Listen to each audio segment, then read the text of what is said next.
BJP ಸರ್ಕಾರ ಇದ್ದಂಥ ಸಂದರ್ಭದಲ್ಲಿ ಆಗಿನ ಅಲ್ಪಸಂಖ್ಯಾತ ಆಯೋಗದ ಅಧ್ಯಕ್ಷರಾಗಿದ್ದಂತಹ ಅನ್ವರ್ ಮಣಪಾಡಿಯವರಿಗೆ ನಮ್ಮ ಜೊತೆಗಿದ್ದಾರೆ. ಅಂದರೆ ಈಗ ಏನು ಚರ್ಚೆ ನಡೀತಾ ಇದೆ, ವಿಜಯೇಂದ್ರ ಅವರು ಲಂಚ ಆಮಿಷವನ್ನು ಒಡ್ಡಿದ್ರು, ಸೊ ಇದ್ರ ಬಗ್ಗೆ ಕಾಂಗ್ರೆಸ್ ಆರೋಪ ಮಾಡಿದ್ರು, ಸಾಕಷ್ಟು ಚರ್ಚೆ ನಡೀತಾ ಇದೆ.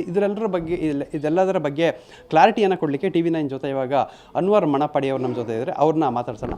ಅನ್ವರ್ ಮಣಪಾಡಿಯವರೇ, ಇವಾಗ ನೀವು ಆ ಸಂದರ್ಭದಲ್ಲಿ ವರದಿಯೆಲ್ಲ ಕೊಟ್ಟಿದ್ರಿ, ಅದು ಸಾಕಷ್ಟು ವಿಚಾರಗಳು ಚರ್ಚೆಗೆ ಗ್ರಾಸ ಇತ್ತು. ಈಗ ಹೊಸ ವಿಚಾರ ಅಂತ ಹೇಳಿದರೆ CM ಸಿದ್ದರಾಮಯ್ಯ ಹೇಳಿರುವಂಥದ್ದು 150 ಕೋಟಿ ಹಣವನ್ನು ವಿಜಯೇಂದ್ರ ಅವರು ಅನ್ವರ್ ಮಣಪಾಡಿಗೆ ಲಂಚ ಕೊಡಲಿಕ್ಕೆ ಬಂದಿದ್ದರು, ಸೊ ಅವ್ರನ್ನ ಮನೆಯಿಂದ ಓಡಿಸಿದ್ರಿ ಅಂತ ಹೇಳಿ ನೀವೇ ಉಲ್ಲೇಖಿಸಿದ್ರಿ ಅನ್ನೋ ಒಂದು ಆರೋಪವನ್ನು ಮಾಡಿರುವಂಥ. ಇದ್ರ ಬಗ್ಗೆ ನೀವು ಫಸ್ಟ್ ರಿಯಾಕ್ಷನ್ ಏನು ಕೊಡ್ತೀರಿ? ಮೊದಲಾಗಿ ವಿಜಯೇಂದ್ರ ನನ್ನ ಮನೆಗೆ ಬಂದೇ ಇಲ್ಲ. ಮತ್ತು ನಾನು ಈ ರಿಪೋರ್ಟರ ವರದಿಯನ್ನು ಕೊಟ್ಟದ್ದು 2012-13ರಲ್ಲಿ. ಆ ಕೊಟ್ಟಾಗ ವಿಜಯೇಂದ್ರರು ಸೀನಿಯರೇ ಇಲ್ಲ.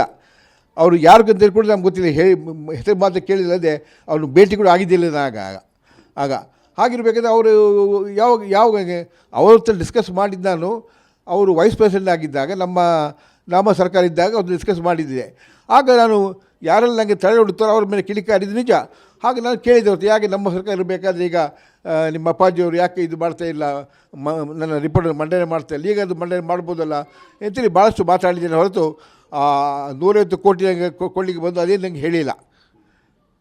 ಸೊ ಇವಾಗ ಅವರು ಕ್ಲಿಯರ್ ಕಟ್ಟಾಗಿ ಏನು ಹೇಳ್ತಾ ಇದ್ದಾರೆ ಅಂತ ಹೇಳಿದರೆ, 150 ಕೋಟಿ ತಗೊಂಡು ಮನೆಗೆ ಬಂದಂಥ ನೀವೇ ಅವ್ರನ್ನ ಓಡಿಸಿದ್ರಿ, ಸೊ ಇದನ್ನು CBIಗೆ ಕೊಡುವಂಥ ಅಂದರೆ ಮೋದಿಗೆ ಪತ್ರವನ್ನು ಬರೆಯುವಂಥ ಸಂದರ್ಭದಲ್ಲಿ ಇದನ್ನೆಲ್ಲ ಅವರೇ ಉಲ್ಲೇಖ ಮಾಡಿದ್ದಾರೆ ಅಂತ ಹೇಳಿದ್ದಾರೆ. ನೀವೆಂತ ಉಲ್ಲೇಖ ಮಾಡಿದ್ದೀರಾ ನೀವು?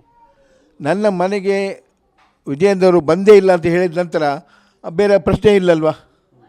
ನನ್ನ ಮನೆಗೆ ಯಾವಾಗಲೂ ಅವರು ಬಂದಿಲ್ಲ. ಅಂದರೆ ಕಾಂಗ್ರೆಸ್ ಈಗ CM ಆರೋಪ ಮಾಡ್ತಾರೆ, ಬೇಸ್ಲೆಸ್ ಅಂತೀರಿ. 90% ಅವ್ರು ಏನೋ ಹೇಳ್ತಾರೆ ಅದೆಲ್ಲ ಬೇಸ್ಲೆಸ್ ಅವರು. ಯಾಕೆ ಹೇಳಿದರೆ, ಈಗ ನಿನ್ನೆ ಹೇಳಿದಾರಲ್ಲ ಅದು CBI ಕೊಡ್ತೇನೆ ಅಂತೇಳಿ, ದಯವಿಟ್ಟು ಅವರಿಗೆ ಸ್ವಲ್ಪ ಅದು ಅಲ್ಪಸಂಖ್ಯಾತರ ಮೇಲೆ ಪ್ರೀತಿ ಇದ್ದರೆ ಅದನ್ನು ಕೊಡಲಿ.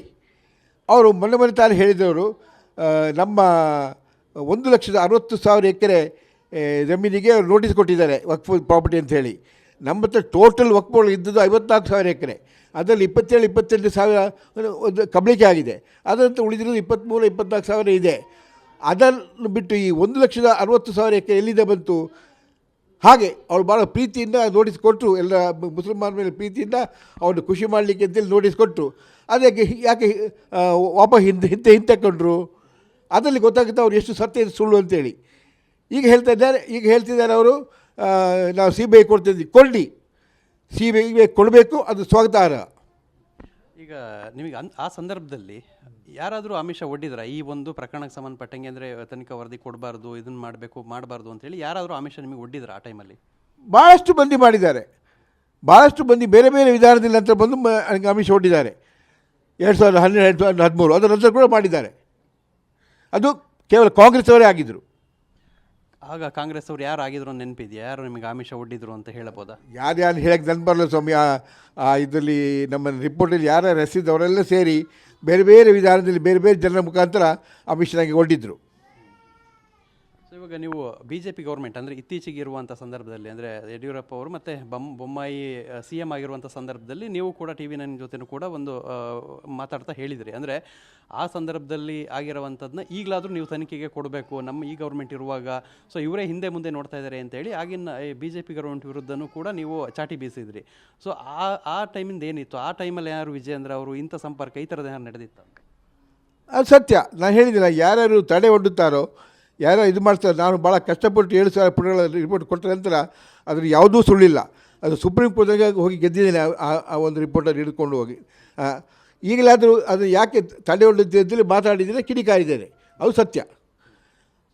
ಆಗ ವಿಜಯೇಂದ್ರವರು ಉಪಾಧ್ಯಕ್ಷರಾಗಿದ್ದರು, ಅವತ್ತು ಕೂಡ ಮಾತಾಡಿದ ವಿಷಯವನ್ನು ಮಾತಾಡಿ ಈಗಲಾದರೂ ನಾವು ಮಾಡಬೇಕಂತ ಹೇಳಿದ್ದೆ ನಾನು.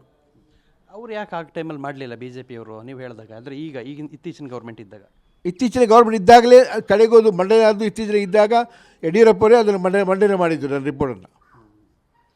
ಸೊ ಈಗ ಒಟ್ಟಾರೆ ಈ ಪ್ರಕರಣದಲ್ಲಿ ಕಾಂಗ್ರೆಸ್ ಅವರು ಯಾಕೆ ಈ ಥರ ಆರೋಪ ಮಾಡ್ತಾರೆ ಅಂತ ನಿಮಗೇನಾರು ಅನ್ನಿಸ್ತಾ ಇದೆ? ಏನಿರ್ಬೋದು ಅಂತ? ಅವರಿಗೆ ಚಳಿ ಜ್ವರ ಹಿಡಿದಿದೆ. ಯಾಕೆಂತ ಹೇಳಿದರೆ ಈ ಒಂದು ವರದಿ ಹೊರಗೆ ಬಿದ್ದ ತಕ್ಷಣ ಅವರಲ್ಲಿ ಯಾರೂ ಉಳಿಯೋದಿಲ್ಲ, ಆ ಪಕ್ಷ ನಿರ್ನಾಮ ಆಗೋ ಚಾನ್ಸ್ ಇದೆ. ಅದನ್ನು ಹೆದರಿಕೊಂಡ್ಬಿಟ್ಟು ಯಾವುದೋ ಬಾಯಿ ಬಂದಾಗ ಮಾತಾಡ್ತಿದ್ದಾರೆ. ಸೊ ಇದಿಷ್ಟು ಅನ್ವರ್ ಮಣಪಾಡಿ ಅವರ ಮಾತು. ಅಂದರೆ ಅವರು ಹೇಳ್ತಾ ಇರುವಂಥದ್ದು ಸ್ಪಷ್ಟವಾಗಿ ವಿಜಯೇಂದ್ರ ಮತ್ತು ಬಿ ಜೆ ಪಿಯವರು ಯಾರೂ ಕೂಡ ನಮಗೆ ಆಮಿಷವನ್ನು ಒಡ್ಡಿಲ್ಲ, ಇದನ್ನು ತಡೆ ಹಿಡಿಬೇಕು ಅಂತೇಳಿ. ಅಂದಿನ ಸಂದರ್ಭದಲ್ಲಿ ಕಾಂಗ್ರೆಸ್ನವರೇ ಆಮಿಷವನ್ನು ಒಡ್ಡಿದ್ರು.